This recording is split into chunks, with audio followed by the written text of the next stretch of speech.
Hello and welcome to the Radiate Wellness Podcast with your host, metaphysician, Reiki master, and hypnotherapist, Christy Clemens Hoffman. Each week, we will discover teachings, tips, and tools to radiate your best life ever with practitioners, authors, and luminaries to help you on your path. Wellness, joy, peace, abundance. What do you want to radiate? Welcome back to the Radiate Wellness Podcast. Today we radiate the 12th house with my homegirl, Carmen Turner-Schott. Did I pronounce that right? Yes. Schott? Yes. Okay. Now, Carmen, you are from my home state of Missouri. Yes. It is a small world, the Midwest, Missouri. I'm from Rolla, Missouri, actually, a little small town close to Jeff City, which is the capital, Capital. Yeah. Oh my goodness. Yeah, I was born and raised pretty much in Kansas City a couple years ago. That's great.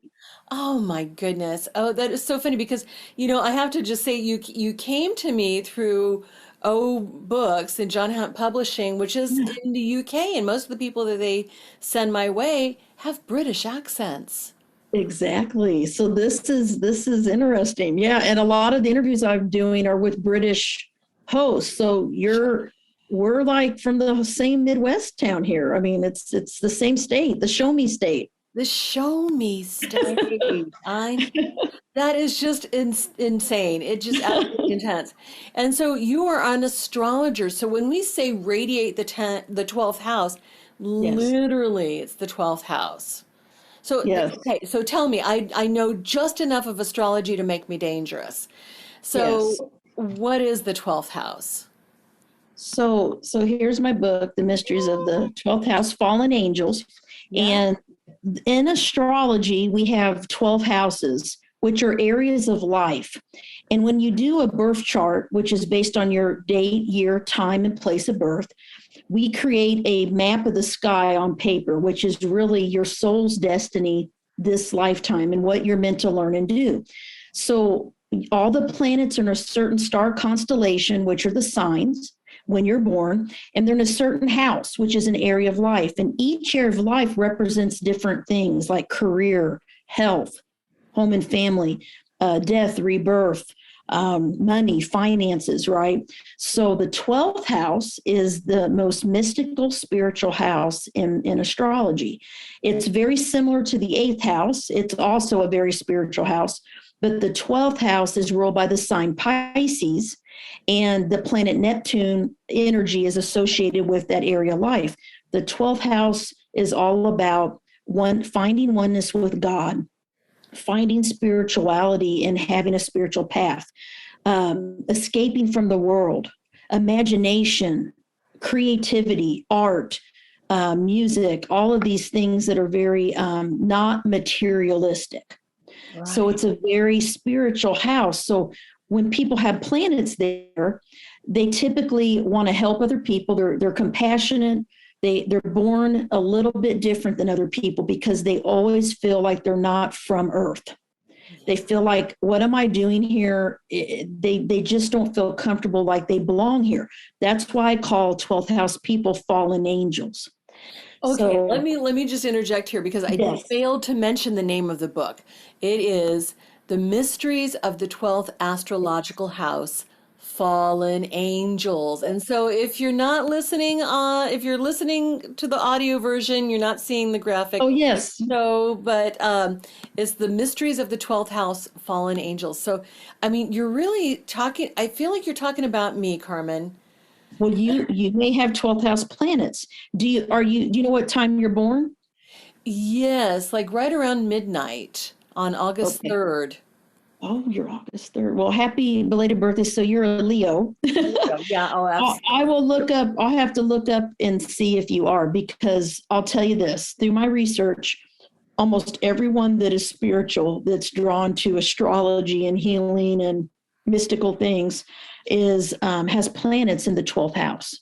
Wow. And in the 12th, 8th, and 4th houses specifically, because those are the spiritual water houses. So the water signs are known to be, sensitive and emotional and intuitive, right? So, but planets in the 12 specifically, people really, they're here to serve others. It's the house of suffering and loneliness. And if you read old astrology books, there's a lot of scary things written in the old days about the 12th house. And so I really want to focus my book and what I teach on the positive things of the 12th house, because the reason 12th house people have a harder time in life is because they lack boundaries. And, we all learn, when you're a counselor, when you deal with people in those kind of relationships, that you have to have boundaries in life. And if you don't have boundaries and love yourself and value yourself and your time and energy, you're going to get depleted. And a lot of 12th house people are givers. So they like to give, and they sometimes neglect themselves. They can also attract unhealthy partners and people that have addiction and different issues that can not be healthy for them. And so they learn through experience. And so they're wide open. They lack boundaries. And so they're always like, I'll help you. And people are drawn to them because they have this angelic energy of being compassionate. So people want to share their problems with them.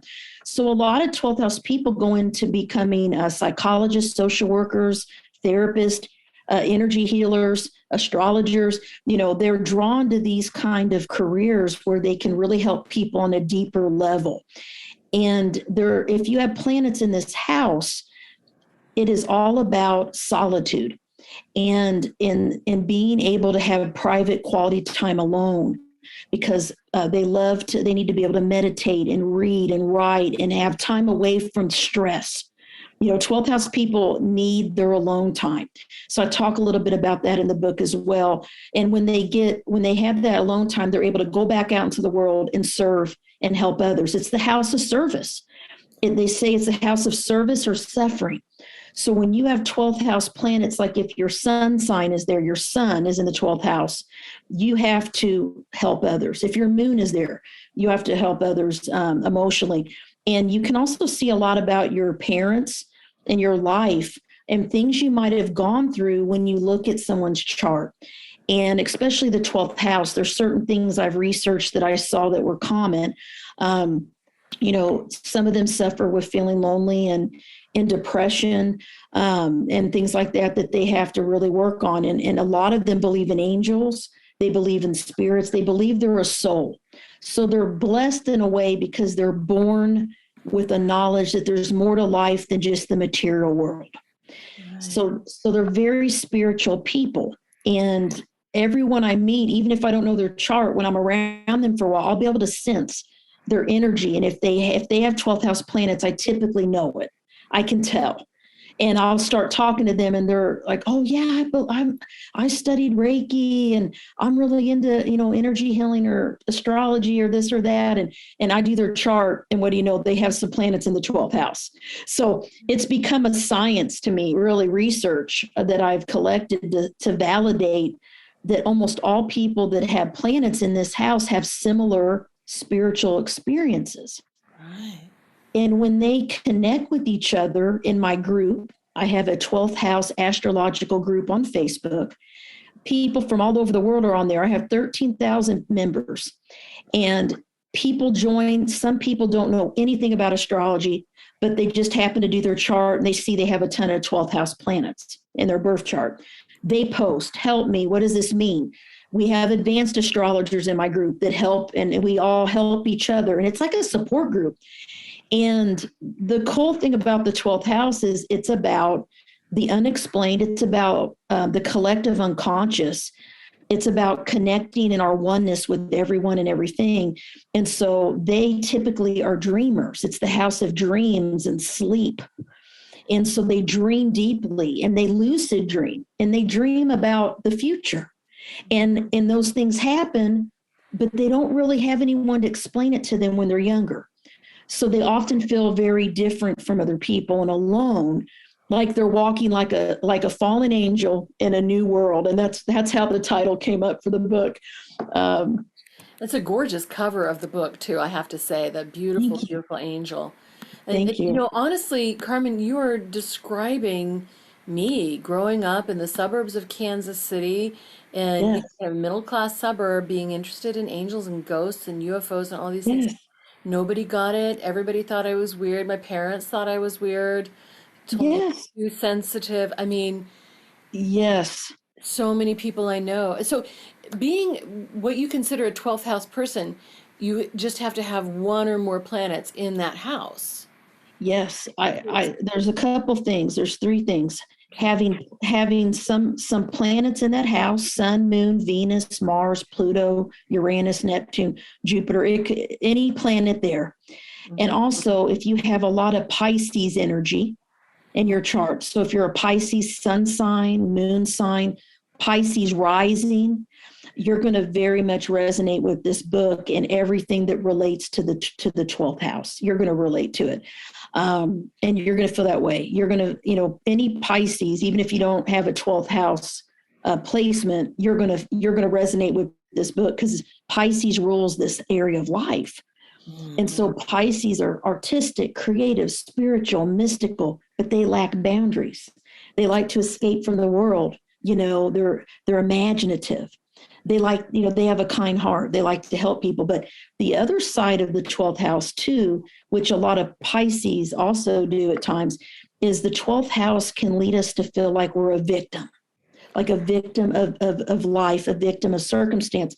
And it can make us feel like, why are these things happening to me? And because 12th house people feel things so deeply and they're very sensitive, so they get their feelings hurt easily. This is the house associated with secret enemies. Okay. And so I have so many 12th house people and Pisces people ask me in my groups, about secret enemies. And the truth is this, that sometimes 12th house people are their own worst enemy because they idealize other people. They're very idealistic and they wear rose colored glasses. And so they see the world and they see people as they want them to be, not always how they really are. And so when people show them or not what they think they really are, and maybe hurt them or let them down, they often feel abandoned. So they can get into this martyr complex, which I talked about in some other interviews, and they have to really learn that to have boundaries, and they don't have to help everyone because they think they have to help everyone and give, but they have to learn discernment and know that sometimes it's okay to say no. I can't help you.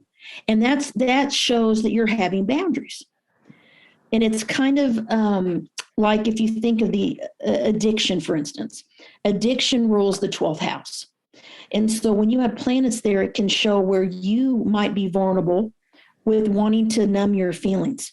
And addiction can come in all shapes and sizes. It can be alcohol. Most often it's alcohol. It can be drugs, but typically it's food, Right. it's work, it's any adrenaline, anything you numb yourself with can be an addiction. If you use it to cope in an unhealthy way, if it becomes your crutch. And so a lot of 12th house people attract people that have addictions, and they end up being like a codependent type of person where they want to caretake for someone that's sick or ill. And that is their learning. They learn through pain, unfortunately, and being let down. They have to learn to be strong and to rise up and have these boundaries and self, focus on their self and learn to self-love. They have to learn to love themselves because they're good at loving everyone else and showing love to everyone else, but they have to love themselves and know they deserve to be treated right. They deserve to be loved. They deserve a healthy relationship, etc. Right? And so a lot of them go into counseling and psychology and social work, which helps them because they learn about boundaries when they study about being a counselor. So then they can help themselves. But if individuals that have 12th house planets don't go into those career fields, they don't always have a role model to teach them what boundaries are. And so their life can be a little bit harder. And it may take them longer to learn about the boundaries lesson. Right. Now your background is in social work. Yes, yes, Oh. yes. Are you a 12th house person? I am. I'm a 12th house sun in Venus. Oh. So I live this. So in the book, I share some examples of my life and things that I went through and lessons I learned. And it's some of the things I've shared with you here. I did not have boundaries when I was younger. I trusted everyone. I trusted too easily. And that is a 12th house and Pisces energy thing, right? They trust people, they're idealistic, and a little bit naive about the world. And so it took a few times of getting knocked down and have to pick myself back up. I learned to get a thicker skin, so to speak, you know, and I use my experiences to help other people. And so the biggest thing is that when you're living in a material world and you have planets in the 12th house, you have very different experiences than most normal people. And an example I give is, I myself and many other 12th house people have had dreams that have happened, dreams of losing a loved one or someone dying, and then they do. How do you explain that to a child? How do you explain that to someone? Right. And so they tend to hide. They're very secretive people. They like their private, be behind the scenes in private, right? Because they don't like to be vulnerable because they do get their feelings hurt pretty easily because they're empaths. So they're empathic. They feel other people's pain. They're able to put themselves in other people's shoes naturally. And so that's why having those boundaries is so important for them. But they're blessed with mystical and spiritual experiences. So if you talk to 12th house people, I don't think I've ever met one that did not believe in God or a soul or some type of religion or higher power. Yeah. It could, it doesn't have to be Christianity or a religious sect. It could be just, I believe in Mother Earth. I believe I'm a soul. I believe in energy. They believe that they're here for a reason. So they're blessed with a kind of an internal faith. And that's one of the strengths, because that helps them overcome all of the obstacles that they face. Wow. Is they look up and they know they overcome it because they have a higher belief in a reason that things happen. Sure. And they believe in destiny, and a lot of them believe in a soulmate, and that can get them in trouble. So I have in the book a lot about that. In the Venus and the 12th, especially in Sun, people can suffer in romantic relationships. So they can, most of their learning comes through love and heartache. And so I share some examples of that and some tips in the book, things I went through when I was younger, and just really bad lessons, I had to learn. And I look back and I see, wow, I am so different than I was in my younger days. And it's because I had to change. The experience changes you, right? And that's what happens with 12th house people. Once they go through these things, they learn, and then they're able to help other people. And that's what they're here to do, is serve others and help them heal. And that's why they're fallen angels in my book. Wow. Yeah, right. And you have something of an origin story for how you got into astrology in the first place. Yes. How did you? Well, it all started with the strange experience that happened, a mystical, unexplained experience. So what happened was, one night I was 16 years old, and I played basketball. It was we had a big game that night. I was a senior in high school. I came home, and I always had to have my bed facing the door with the door open because I was afraid of the dark. Okay. And I had to have a nightlight on in the bathroom so I could see out. My mom, she said I used to wake her up with dreams and all kinds of stuff when I was little, and I used to sleepwalk. I mean, I did all kinds of stuff. My poor mother, and they didn't know what to do with me. They said, it's your imagination. They would tell me that it's your imagination. You're fine. It's just a dream. And so my mother was kind of a skeptic, really, growing up and I didn't really have anyone to explain the things that I felt and seen, right? But I went to bed at night, and I woke up in the middle of the night, and I looked in my doorway, and there was a glowing orb, a glowing ball of light, about the size of a softball. and it was yellow, white, translucent. It looked like water, and it was floating there like this in my door sill. And I knew, well, at the time I was young, and I was afraid because it was the unknown. Right. So I was like frozen. So I don't know if it was fear that I was frozen, or if this object, which I think was an angel or spirit guide, took my voice. I had no voice. I tried to scream for my mother. Nothing would come out. I couldn't move. I was physically frozen in my bed. So I watched this thing, and the only thing I had control of was my mind. And I remember just praying, please don't have it come in my room, over and over. And it never did. It just stayed right in the door sill, and it took off, went in the bathroom, came right back, floating in my doorway, right? And I finally, after hours of laying there, I tried to scream again for my mother. And I got out, Mom.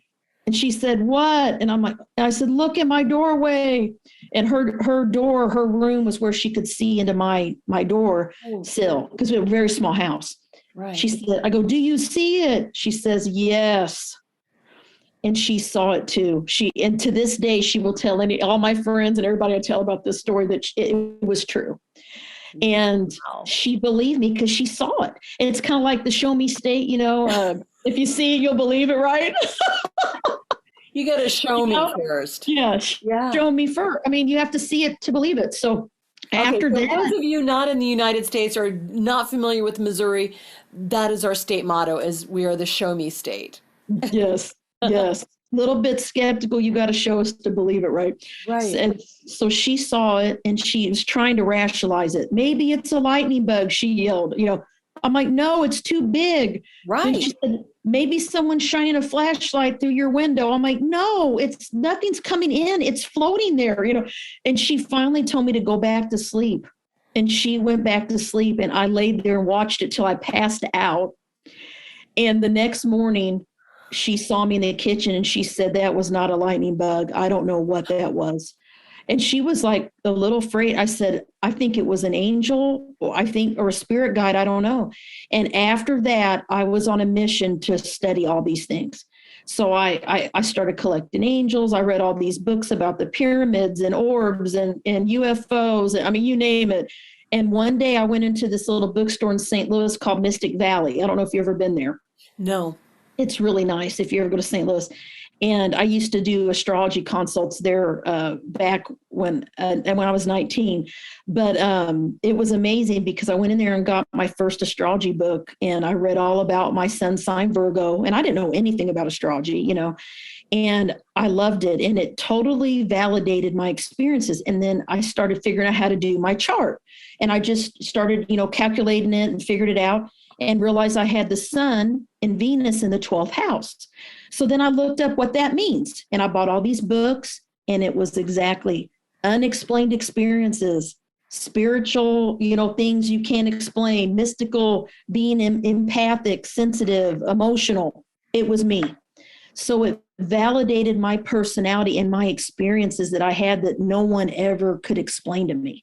And so astrology became the tool that I used to understand myself and others. And it became like my passion. I mean, I loved it. It made me happy doing it and learning it. And you can spend your lifetime learning astrology because there's so much about it. There's like medical astrology. There's, astrocartography, which is like, where should you live astrologically? Where's the best place? You can spend your life. I'm still learning. And I've been studying my whole life. I still learn something new about astrology every day. So that's what I love about it. It's like a lifelong thing you can learn.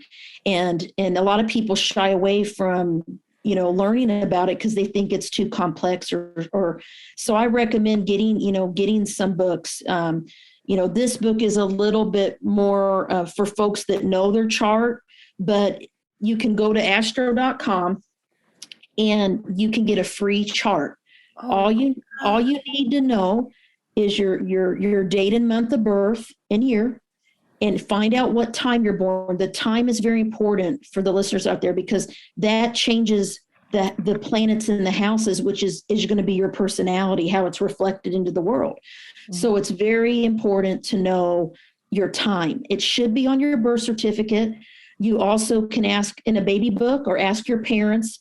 If they don't know your time, it could be a little bit more difficult to get an accurate chart, but we can get at least some type of chart that you will know where your moon sign is if you can narrow down within 2 hours of when you're born, okay? Because the moon 2 to 3 days, the moon changes signs. Yeah. So most of the time, you'll pretty much know what your moon sign is.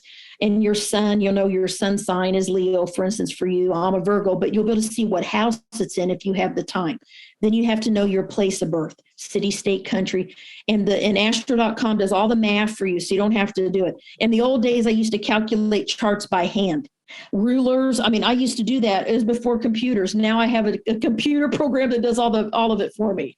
And so it's a lot easier, but most astrologers have to, learn to do it by hand and get trained in that before, they can really start doing charts. Because, we used to have to do it by hand. That's how they did it. Well, absolutely. And so I think that anyone can look it up and then get a basic book. I have another book called Sun Signs, Houses, and Healing, and it has a whole introduction on the basics of what is astrology, how do you do a chart, what do all the planets mean, what are the symbols, what are the signs and houses. It's a basic book for anyone that wants to learn, and it's out on Amazon.com as well. And if you find out you have 12th house planets, then you need to contact me, join my groups, and you need to read this book because it'll help you a lot. Wow, no doubt. Did you know that Radiate Wellness is more than just a podcast? That's right. We're also a comprehensive, holistic wellness practice.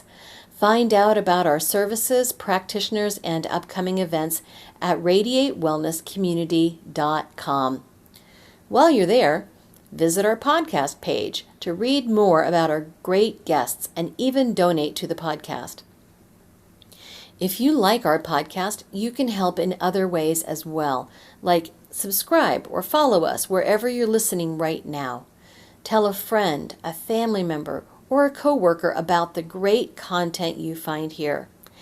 And if you wouldn't mind, please give us a thumbs up, a 5-star rating, or a positive review. Sounds like a small thing, but it really helps. You might like to know about our Facebook communities while we're at it. We have a free community, the Radiate Wellness Community, on Facebook for news and great free content. Our subscribers group is Radiate You, as in the letter U, but also, well, you. There you'll find curated replays of past classes, guest interviews, and more. And now, back to our podcast and back to our guest. So there is a lot that goes into the study of astrology, and I'm sure you can never exhaust any study of astrology. But I'd like to look now at kind of a practical application for it. Now, you're a sociology person, you're a social worker. Do you ever use astrology in that or in your personal life? Yes. So one of the big things that I'm going to talk about 2 major astrological things that can affect everyone at work. Sure. So when I used to work as a youth crisis worker, and we used to do home visits, and I was on call. We would go out to different police stations. This was when I first became a social worker, when I was in my 20s.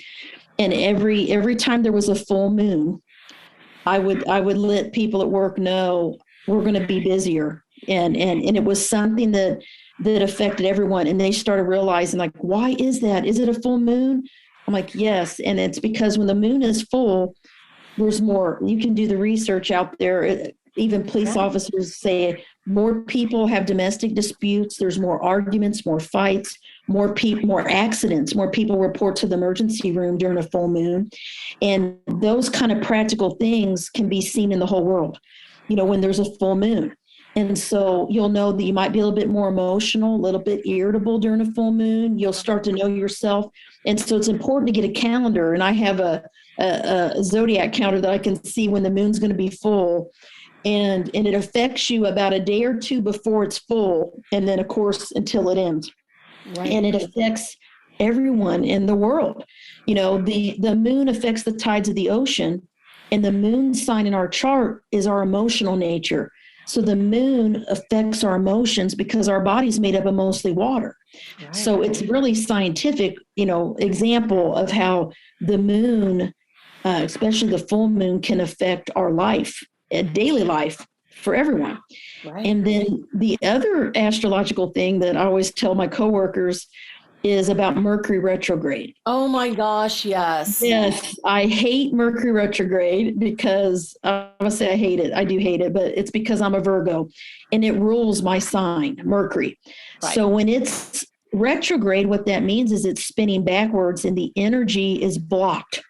So, you know, when a planet's, you know, spinning normally, not retrograde motion, it's flowing easily and its energy is expressing itself. Mm-hmm. But 4 times a year, Mercury goes retrograde and it lasts for 6 to 8 weeks. Yeah. We call it, there's the dark period, the beginning week before it's really official, and it still affects you even after it's not retrograde anymore. We call it the shadow period. So Mercury retrograde, how that affects people. Oh my gosh. So all we do, we communicate, right? Human beings, we talk, we email, we share information. During Mercury retrograde, there's a lot of miscommunication, and people start taking things personal, or they misinterpret something you said or take offense. There's just more tension, more arguments. They always say, don't put anything in writing or an email during Mercury retrograde. Don't sign a new contract. Don't buy a house or car during Mercury retrograde. All of these things, because things change once it's not retrograde anymore, because it's blocked. There's travel disturbances. Your flights will get canceled. You won't get paid. There's computer technology issues because Mercury rules computers and technology. Zoom might go down. Your phone might not ring and you didn't get a voicemail and someone said they left you one. Really strange things like that, right? Mm-hmm. And so during Mercury retrograde, I always have to, I remind my coworkers, Mercury's retrograde, and now they're like, oh no, because they believe it because they've seen it. And they're like, is Mercury retrograde or something? I'm like, yes. And so I start teaching people that don't really believe in these basic things, and they've seen that it's true. And they're like, I don't know why this is working, but I sent an email and it never got sent, or someone misinterpreted my email. So I'm very cautious what I say and do during Mercury retrograde, because I've just learned that you wait till retrograde's over if you really want to put something in writing or do something big. You have backups. Be prepared for delays. Yeah, delays, yes. Double check, triple check everything. Yes. Verify. Definitely. Yeah. And it's good. It's good because the positive side of Mercury retrograde, we already said all the negatives. The positive is that you can get a lot of stuff done that you haven't completed yet, that you already started. You're going to be like full of energy to get all this stuff accomplished and finished.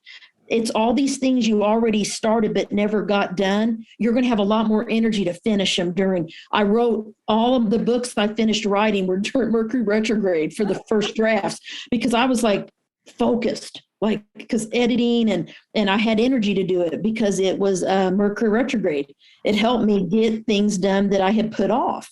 So that's a very good thing about it. You can get a lot done. Things that, you already planned will start happening. So I find a lot of times when you apply for a job or you're trying to hire someone, it'll all work out during Mercury retrograde is when they get the offer, when you get the job, you get notified you're going to be interviewed. All these things happen that are new, that are finishing off the cycle during Mercury retrograde. Right. And a lot of people, another practical thing people tell me is, a lot of people from your past will come back and contact you during Mercury retrograde. The people, friends or old relationship partners that you haven't heard from in years will just all of a sudden pop up. Hey, how are you? I haven't talked to you in 5 years. What's going on? And that's because Mercury is dealing with past communications, things that need to be reassessed. And so someone will be on your mind and I'm going to reach out to them. And that's usually during Mercury retrograde. Yeah. And that's just the way it affects us in our daily lives. And then with my family and friends, I definitely use astrology. I'm in a house full of Virgos. So my husband and I are born the same day, exact day. Yes, but he's 5 years older than me.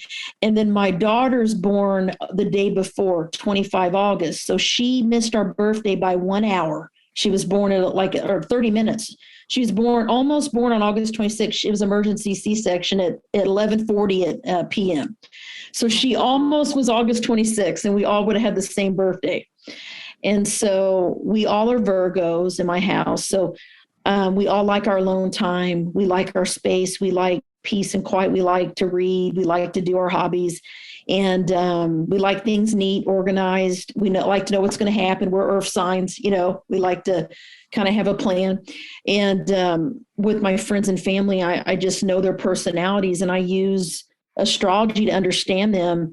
And even my coworkers and people at work, I once I do their chart, or I at least know their sun sign, I can see their strengths and the challenges, and then I'm able to overcome it or work around it, or I know what people want and need. It's like the love languages, the 5 love languages. You kind of start realizing what makes certain signs feel good, what makes them feel supported, what they need. And then I try to give that to them, and it just creates better relationships. I love that. Now, what about your family of origin? Did your mom, dad, brothers, sisters, do they all understand this drive toward astrology? Just like, do they get it? No. I mean, my mom is she's open-minded, and she's a Sagittarius, so she definitely feels that she fits her sun sign traits, but they don't really understand what I do that well. And I don't really share it with some of my family probably don't even know. I mean, they may know now because I'm out there on Facebook a little bit more, and they've noticed things. But I had a cousin that didn't even realize I wrote a book, and she wrote me and was upset. Why didn't you tell me? And she was like a distant cousin, like second cousin. And she bought my book and was so happy and posted one of my radio interviews on Facebook, and she tagged me. So people that I'm on my normal personal page, I don't usually post this stuff, right? Right. And so the word is out, and now a lot of people that work with me or have worked with me in my normal job, they know that I've wrote books. So now they're asking questions or reaching out to me. I've always been interested in this, and I didn't know you did this, So it's good, but I am, as a 12th house sun, I'm very private, and I'm a little bit secretive about my spiritual side. And I'm very practical. I have a very practical side. And so at work, a lot of people, they know I believe in these things because I'm always talking about it, as far as, oh, you're a Leo. Oh, and oh, that's your Leo, or that's your Cancer. I live this stuff in my normal life, but I'm a little bit more private about it, and now I'm coming out of my shell more, and I'm doing these interviews. So I'm sharing more about that. This has always been what I've done since I was like 19. Yeah. Yeah. That is fascinating. And you've actually written a lot of books. I self-published 5 books.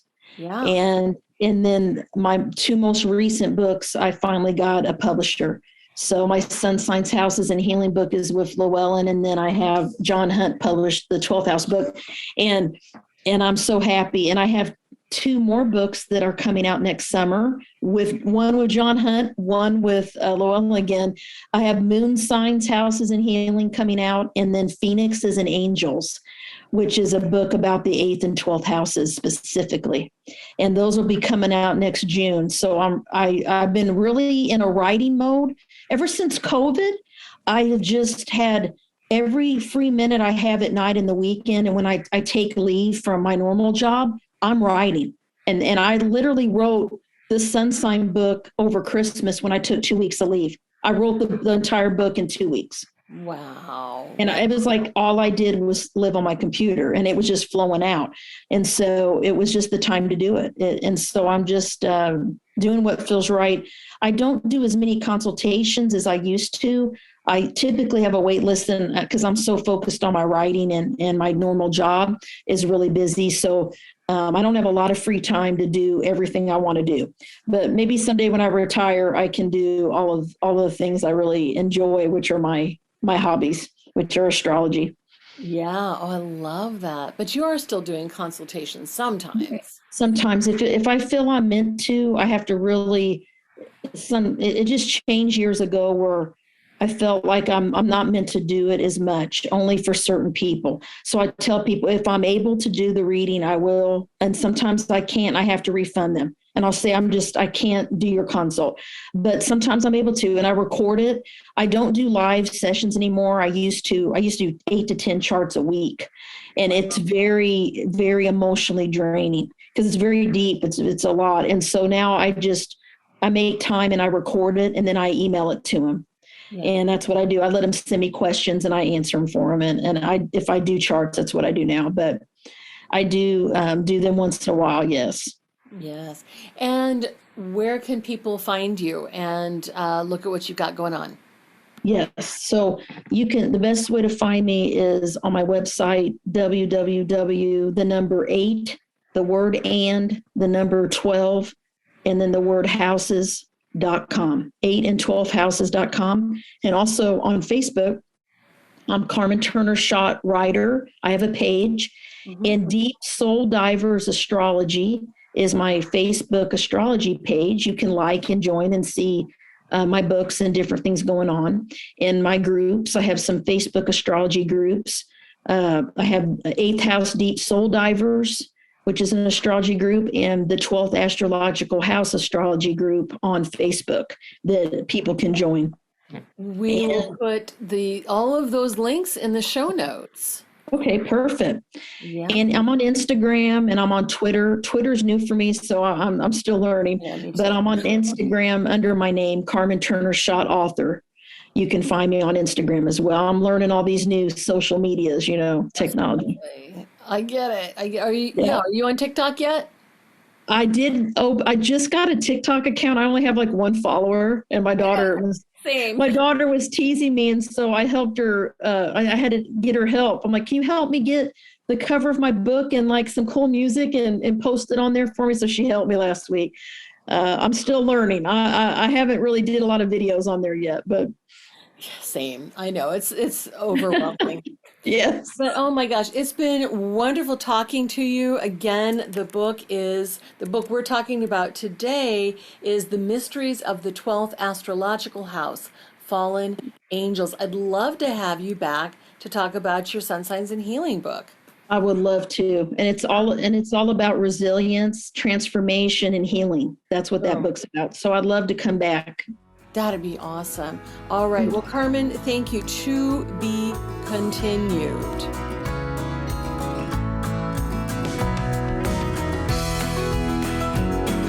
Radiate Wellness is an international community of holistic and alternative healers dedicated to helping you create spiritual, energetic, and physical well-being.